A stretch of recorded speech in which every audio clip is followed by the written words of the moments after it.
주님께서 여러분과 함께 또한 사제의 영과 함께 루카가 전한 거룩한 복음입니다. 주님 영광 받으소서.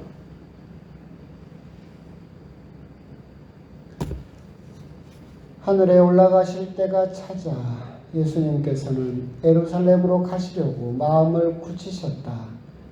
그래서 당신에 앞서 심부름꾼들을 보내셨다. 그들은 예수님을 모실 준비를 하려고 길을 떠나 사마리아인들의 한 마을로 들어갔다. 그러나 사마리아인들은 예수님을 맞아들이지 않았다. 그분께서 예루살렘으로 가시는 길이었기 때문이다.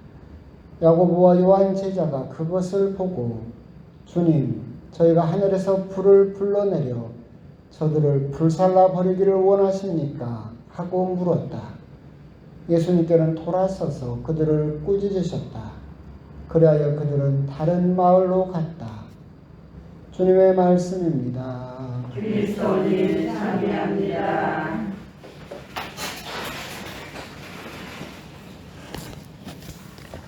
예수님.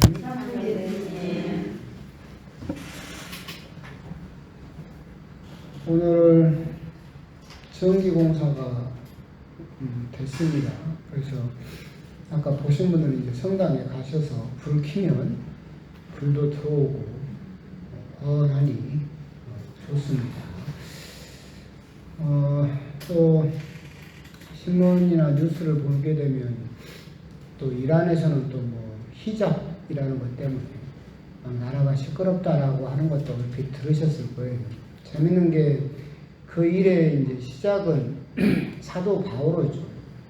사도 바오로가 당신의 편지에서 하느님 앞에 서면서 여자들이 머리를 가리지 않는 것은 부끄러운 일이다라고 하면서 머리를 가리게 했고, 지금 그게 여러분에게 남아있는 게 뭡니까? 미사포죠. 미사포라는 형식으로 남아있지만 우리 가톨릭은 지금 여러분들은 미사를 하실 때 꼭 미사포를 안 써도 됩니다.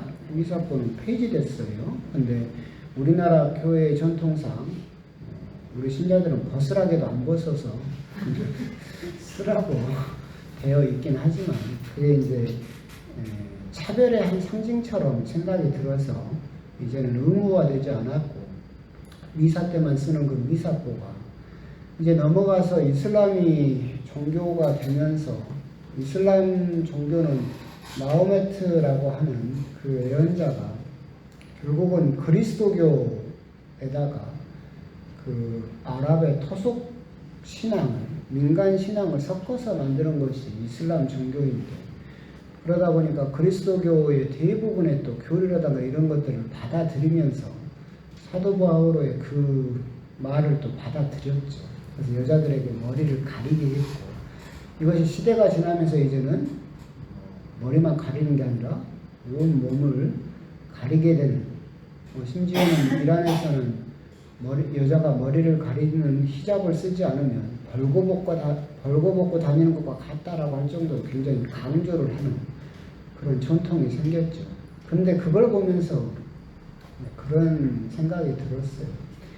하나님께서 당신을 가르쳐 주신, 당신이 어떤 분이신가를 이 세상에 가르쳐 주셨을 때 세계의 큰 종교가 생겼죠. 유대교가 생겼고 그리스도교가 생겼고 이슬람이 생겼어요. 근데 지금처럼 왜 이렇게 달라졌느냐라고 했을 때 유대교와 이슬람은 법에 집중했죠. 율법에 집중을 했고 그리스도교는 신학에 집중을 했어요. 신학은 뭐냐라고 한다면 신학, 하느님에 대한 학문이죠. 신학은 그러니까 하느님이 어떤 분이신지 하느님에 대해서 공부하는 것이 신학이고, 신학을 하려다 보니까 철학이 발전하게 되고 그런 방향으로 나가게 됐고, 유대교와 이슬람은 의문을 하지 못하게 했죠. 질문하지 마라. 계시된 대로 믿어라. 그러니까 그 사람들은 하느님에 대해서 질문할 수 없었고 의문을 품을 수 없었어요. 그러다 보니까 무엇만 연구를 하게 돼요? 하느님이 계시해 주신 법만 연구하게 돼요. 그러니까 이게 방향이 완전히 달라지게 되죠. 그러니까 유대교들은 율법을 그렇게 중요시하고 파고들었던 것이고, 그와 똑같은 방식으로 이슬람도 하느님에 대해서 질문을 포기하고 하느님이 주신 법을 무조건적으로 따르려고만 하다 보니까 어떻게 하면 하느님이 주신 그 법을 잘 따를 수 있을까, 이것만을 연구하다 보니까 그냥 한 구절, 여자의 머리를 가려라 라는 그 한 구절이 지금처럼 히잡으로 아프가니스탄 눈만 이렇게 나오고 온몸을 다 가리고 막 별 모양의 그런 차별로 발전하게 되는 그 모습을 보면서 하느님께서는 하느님께서 이슬람을 그렇게 만드신 거, 유대교를 그렇게 만드신 게 아니죠. 당신이 어떤 분이신지를 가르쳐 주었는데 거기에 대해서 사람들이 어떻게 받아들이느냐에 따라서 너무나 큰 차이를 가져오게 되었다라는 그런 생각을 하죠. 그러면서 이제 우리들이 생각해 볼 수 있는 게, 신앙에서 의무는 가져야 돼요? 안 가져야 돼요? 가져야 되는 거예요. 신앙에서 의문을 포기해버리면 그런 무조건적인 믿음에 빠져버리게 돼요. 그러니까 의문과 의심은 다르죠. 여러분들이 아는 것처럼 세례자 요한의 아버지였던 스가랴가 천사에게 가졌던 것은 의심이죠. 그 말을 믿지 않았을 때 의심이었고, 성모님에게 똑같이 천사가 나타났을 때 성모님도 되묻죠. 그런데 그 성모님이 했던 것은 뭐예요? 의문이에요. 이 차이가 어떤 차이냐라고 한다면 마치 말을 하면 그런 식이에요. 명절에 이제 아이들이 어른들하고 만나고 막 그러면 어른들은 쉽게 이야기하죠. 너 언제 시집갈래? 질문이죠. 이건 의문이에요? 의심이에요? 의심이에요. 이건 답이 정해져 있어요. 너 언제 시집갈래? 그 말은 뭔 말이에요? 빨리 시집가라는 뜻이야. 답은 이미 내가 정해놨지. 너는 뭐만 하면 돼요? 대답만 하면 돼. 답은 정해놨어. 그것이 닫혀있는 의심이죠. 스가랴가 천사에게 했던 것도 의심이죠. 천사에게 똑같이 질문을 던졌지만 그 질문에 담긴 마음은 뭐예요? 나이도 많은데 어떻게 이 길을 가져요? 답은 자기가 정해놨죠. 똑같아요. 그런데 이제 의문은 뭐냐면 성모님이 천사에게 던졌던 질문하고 똑같은 거. 결국 그런 거예요. 어떤 꼬마 우리 초등부가 저한테 물어보면, 신부님은 왜 결혼 안 해요? 이건 의문이에요? 의심이에요? 의문이죠. 진짜 궁금해서 물어본 거죠.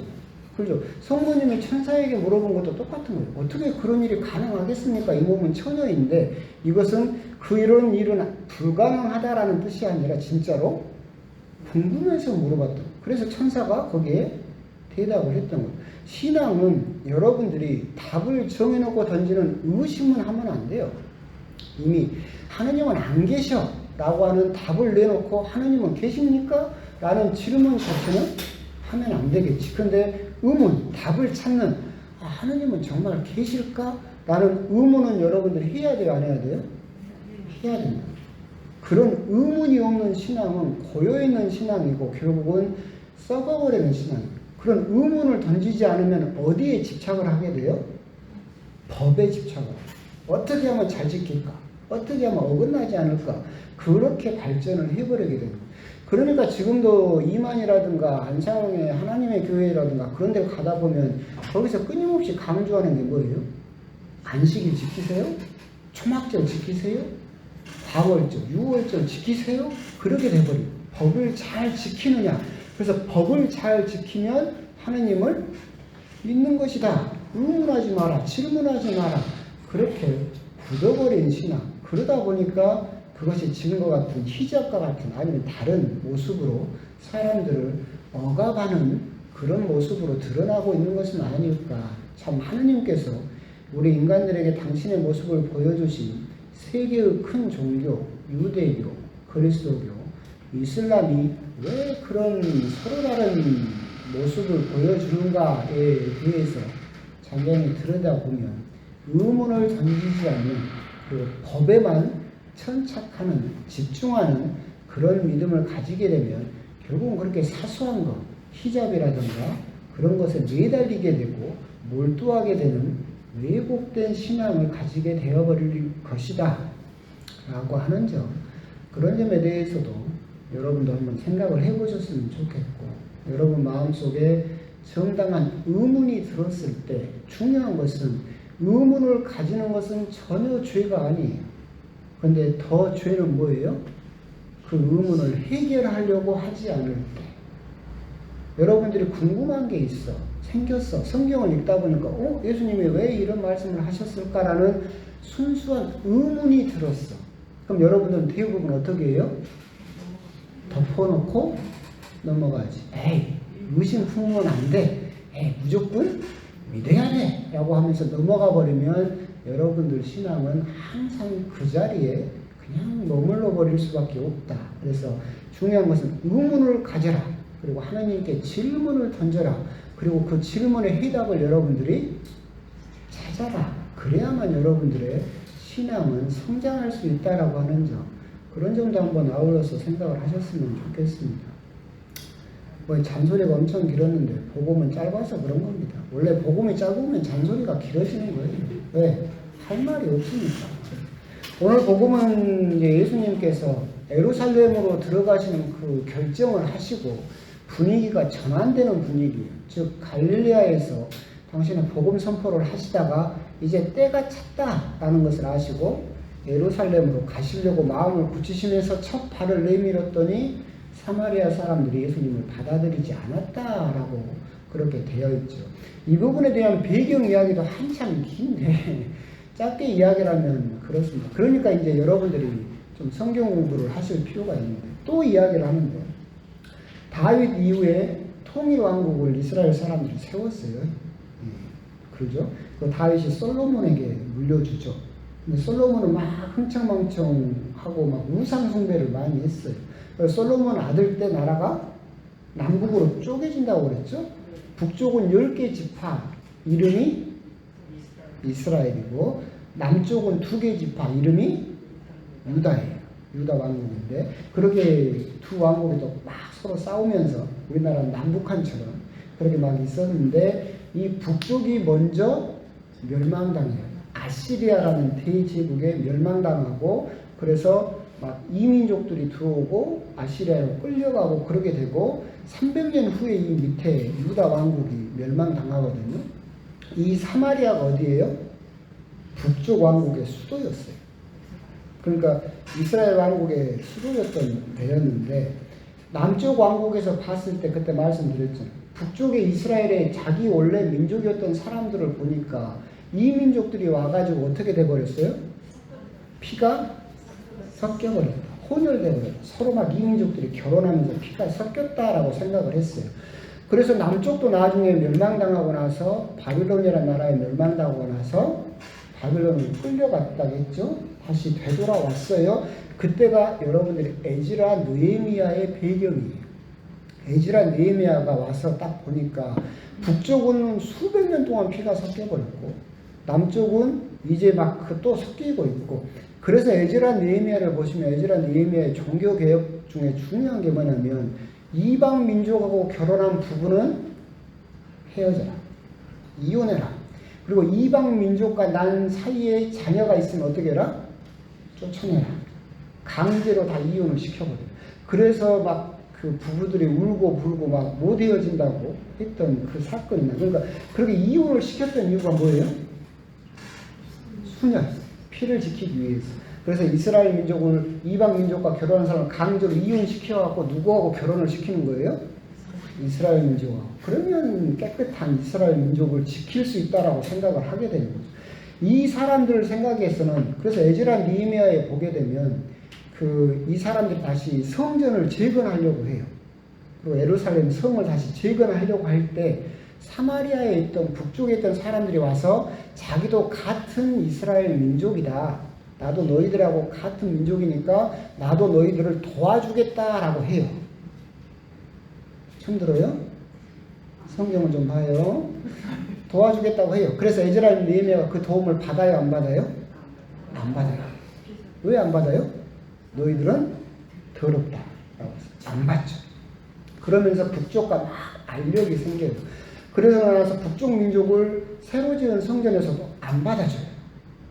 그러니까 이 북쪽 사람들은, 사마리아 사람들은 어떻게 하냐면 자기들 땅에 있는 그리짐 산이라는 데다가 자기들만의 성전을 세워요. 하고 자기들끼리 믿음을, 그래도 자기들은 유대 민족이라는 그런 정체성을 그래도 가지고 있었거든. 남쪽에 있는 다른 진짜 유대 민족은 예루살렘을 중심으로 한 유대 민족을 인정하지 않았지만 자기들은 유대 민족으로 생각하고 그렇게 했어요. 그런데 시간이 지나고 나서 남쪽에 다시 힘이 세졌어요. 분사력이 세지니까 그때 여러분 이건 마카베오서에 나오는 건데 요한이었을 거예요. 유다였나? 요한. 그 사람이 쳐들어가서 그리즘 산에 있던 사마리아 사람들 성전을 허물어 버려요. 니들은 성전은 어디에만 있어야 돼요? 예루살렘에만 있어야 된다. 이 성전은 가짜다. 혹은 거기를 싹 허물어 버리죠. 그러니까 북쪽 사람들이 보면 뭐예요? 받아주지도 않고 믿지도 못하게 하는 거야. 너무나 열받은 거예요. 그래서 이제 사마리아 사람들 어떻게 되냐면 예루살렘 성전에다가 사람 뼈를 뿌려버려요. 율법에 따르면 시체하고만 접해도 어떻게 돼요? 부정해져요. 근데 성전에다 뭘 뿌렸어요? 사람 뼈를 뿌려 성전을 더럽혀버렸어요. 그러니까 유대 사람들은 또 어떻게 돼요? 얼마나 화가 나겠어요. 그래서 유다하고 사마리아하고 어떻게 돼버려요? 완전히 갈라져요. 철천지 원수처럼 돼요. 그 배경하에 나오고. 그러니까 사마리아 사람들이 예수님을 안 받아들인 이유가 뭐예요? 유대 사람이고 어디 간다고 해요? 예루살렘 간다고 하니까 꼴 보기 싫으니까 안 받아들인 거죠. 그 꼴을 본 야고보와 요한은 또 어째요? 더 성질나네? 그러니까 어떻게 해버려요? 불을 내려서 싹 죽여버리겠다. 얼마나 서로 극과 극의 대립을 보여주고 있는 상황이죠. 거기에서 예수님께서는 당신의 그 복음 선포는 파괴를 위한 것이 아니죠. 누가 옳고 누가 그르고 선별을 하기 위해서 복음 선포를 한 것이 아니라 다 함께 건설을 위해서 하신 복음 선포인데 불을 내려서 누구를 죽여버리겠다라고 하는 것이 가당하기나 하냐라고 하면서 사실은 그들을 꾸중하셨다라는 내용으로 배경 이야기는 그렇게 이해를 하시면 되겠습니다. 그러면서 오늘 복음에서 그렇다면 우리가 생각해 봐야 되는 것은 무엇일까라고 한다면 그런 생각이 들어요. 착각. 뭐냐면 이 야고보와 요한을 보다 보면 이런 자신감이 차 있었죠. 세상에 평범한 사람이 하늘에서 불을 내려서 마을 사람들을 전부 죽여버릴 정도의 능력을 가질 수 있어요? 없어요. 근데 이 사람들은 할 수 있대. 그런 자신감. 이런 것들이 어디서 나왔느냐를 보게 되면 누구한테 나왔어요? 예수님한테 나온 거예요.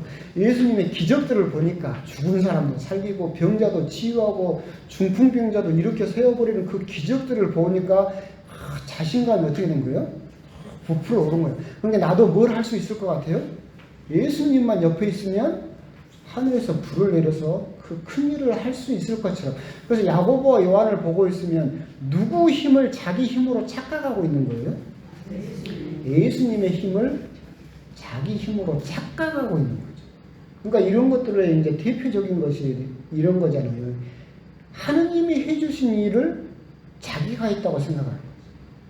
그러게 되면 왜곡되는 거예요. 뭐 수많은 목사님들도 신부님들도 그러겠지만 이만희도 그렇고 안상홍도 그렇잖아요. 시작은 누가 해줬고 그 이 큰일은 누가 다 해줬어요?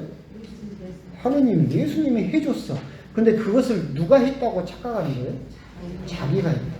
예수님의 힘을 자기가 한 것으로 착각해버리는 착각의 신앙을 볼 수 있다라고 하는 거죠. 그러면서 또 우리가 더불어서 그 착각에 더불어서 우리가 생각을 할 수 있는 게 뭐냐면 그 책을 읽다 보면 그런 이야기가 나와요. 비행 착각이라는 거예요. 비행 착각. 비행 착각이 뭐냐면 비행기 조종사들이 비행기를 조종을 하면 여객기는 그냥 쭉 반드시 가니까 그런 착각에 잘 안 빠지는데 막 전투기 조종사들은 그런 착각에 빠집니다. 비행기를 막 선회를 하다 보면 위에도 파랗고 아래도 파랗고 어디가 하늘이고 어디가 바다인지를 모르는 거예요. 그러다 보면 나는 똑바로 비행하고 있다고 생각하는데 사실은 뭐예요? 거꾸로 비행하고 있는 경우도 참 많이 있고 그런 걸 비행 착각이라고 위아래를 구분하지 못하는 거예요. 그리고 또 그 조종사들이 하다 보면 똑같이 같은 고도를 날고 있는데 비행기가 속도를 내면 내가 위로 올라가고 있다는 착각을 한대요. 속도를 줄이면 비행기는 똑바로 가고 있음에도 불구하고 내가 추락하고 있다고 생각을 한다. 그런 착각들을 많이 한다고 그러는데 그런 걸 비행 착각이라고 하는데 그래서 그 조종사들에게 항상 이야기하는 게 네 판단이 옳지가 않다. 그런 비행을 하고 나면 너는 여기가 하늘이라고 생각하는데 사실은 여기가 뭐일 수 있다? 바다일 수 있다. 그러면 너는 어떻게 되는 거야? 죽는 거야. 그럴 때 그 조종사들에게 항상 가르치는 게 뭐냐? 뭘 믿어라? 계기판을 믿어라. 계기판을 봐라. 너는 여기가 하늘이라고 착각을 하지만 계기판은 정확하게 네가 뒤집어져 있다는 것을 가르쳐 줄 수 있다. 네 고도가 높아지는지 낮아지는지를 정확하게 가르쳐 주는 게 뭐다? 계기판이다. 그걸 똑같이 우리가 신앙에도 적용을 하게 되면 우리 역시도 신앙생활을 하면서 착각하는 경우가 참 많이 있어요. 어떻게 보면 아까 말씀드린 것처럼 하느님이 해주신 일을 내가 했다고 착각하는 경우도 있고 공동체가 막 열심한 신앙의 모습을 보이면 나도 막 그 고양돼서 내 믿음이 커지는 것처럼 보일 때도 있고 어쩔 때는 안 하던 봉사를 막 하게 되면 내 신앙 수준은 똑같아요. 내 믿음은 변함이 사실은 없는데 막 하다 보면 아까 조종사가 속도를 높이면 내가 상승한다고 생각하는 것처럼 믿음은 똑같은데 나는 어떻게 된다고 생각하는 거예요? 성인에 가까워지고 있다고 생각해요. 또는 거꾸로 나는 믿음 수준이 똑같아. 근데 어떤 봉사활동을 바빠서 거절하고 났더니 찜찜하고 막 하다 보니까 내 믿음 수준이 떨어지고 있다고 착각을 하는 경우도 있어요. 그러니까 비행 착각만 있는 것이 아니라 여러분은 무슨 착각도 있다? 믿음의 착각도 있다. 그때도 여러분들은 뭘 봐야 된다? 계기판을 봐야 된다. 비행기가 계기판을 봐야 되듯이 여러분도 그런 신앙의 착각, 믿음의 착각에 빠질 수 있다. 그때 여러분들을 바로잡아 줄 수 있고 여러분들을 똑바로 추락하지 않고 날게 해줄 수 있는 게 뭐다? 계기판이다. 그럼 여러분들의 계기판이 뭐예요? 성경이죠. 여러분들은 예수님이라고 이야기를 하는데 그 말은 맞지만 그 예수님 이야기를 해주는 것은 무엇밖에 없어요? 성경밖에 없어요. 여러분이 스스로 생각하는 예수님 말고 객관적으로 여러분에게 가르쳐주는 첫 번째 계기판이 뭐예요? 성경. 두 번째 계기판이 뭐예요? 교회.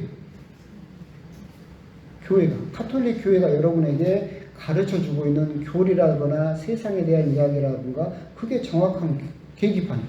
세 번째 계기판이 뭐예요? 안타깝지만 사제예요.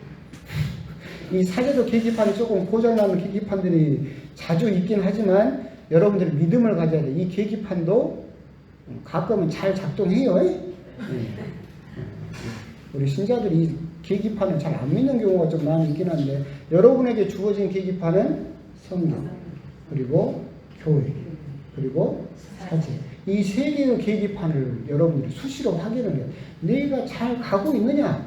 그런 부분도 오늘 복음에서 한번 곰곰이 묵상을 해볼 필요가 있겠다. 야고보와 요한 착각에 빠져서 예수님의 힘을 자기의 힘으로 착각을 하고 예수님의 기적을 자기의 기적으로 착각을 하고 예수님의 믿음을 자기의 믿음으로 착각하는 그 착각을 하고 있는 믿음의 착각을 보면서 나 역시도 신앙생활을 하면서 착각하는 경우가 생길 수 있다.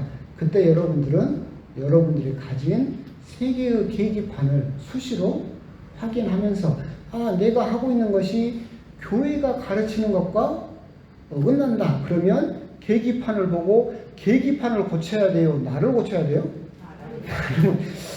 요즘은 막 계기판을 뜯어 고쳐버리는 사람들이 많이 있어요. 교회가 잘못했다고. 계기판을 고칠 게 아니라 나를 고쳐야 돼요. 성경이라는 계기판이 가르치고 있으면 나를 고쳐야 되는 거예요. 사제라는 계기판이 여러분 지금 잘못 살고 있습니다 라고 말하면 사제를 욕할 것이 아니라 누구를 먼저 되돌아봐야 된다? 나를 먼저 되돌아볼 필요가 있다. 그런 부분을 한번 오늘 복음을 통해서 곰곰이 묵상을 해보셨으면 좋겠습니다. 아멘.